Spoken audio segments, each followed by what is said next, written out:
दुआ जिंदगी में सब कुछ गेन करने का जरिया है। रोजों के अहकामात में रब्बुल इज्जत ने फरमाया वो इज़ा सअलक इबादी अन्नी फइन्नी करीब, जब आपसे मेरे बंदे मेरे बारे में सवाल करें तो उन्हें बता दो मैं उनके करीब हूं, बेशक मैं उनके करीब हूं।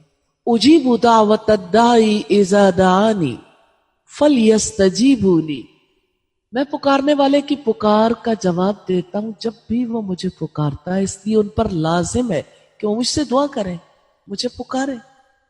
दुआ कुर्ब का जरिया है, दुआ रब से मोहब्बत का जरिया है, दुआ जिंदगी में सब कुछ गेन करने का जरिया है। हिदायत हो या रिज्क, शिफा हो या रहमत, हर एक चीज हमें अपने रब से चाहिए ना। आप जब रब से मांगते हैं तो रब आपको क्या क्या देता है, आपको हिदायत भी देता है, आपको अच्छी आदत की तौफीक भी देता है।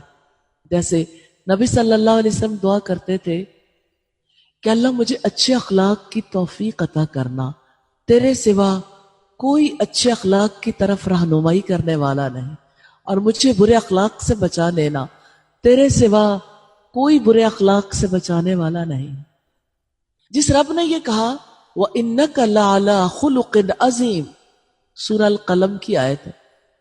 अल्लाह ताला ने नबी बनाते ही आपके बारे में कहा था आप अखलाक के अजीम मर्तबे पर, और आप सारी हयात दुआ करते रहे या अल्लाह अच्छे अखलाक की तरफ रहनुमाई करते, तेरे सिवा कोई अच्छे अखलाक की तरफ रहनुमाई करने वाला नहीं।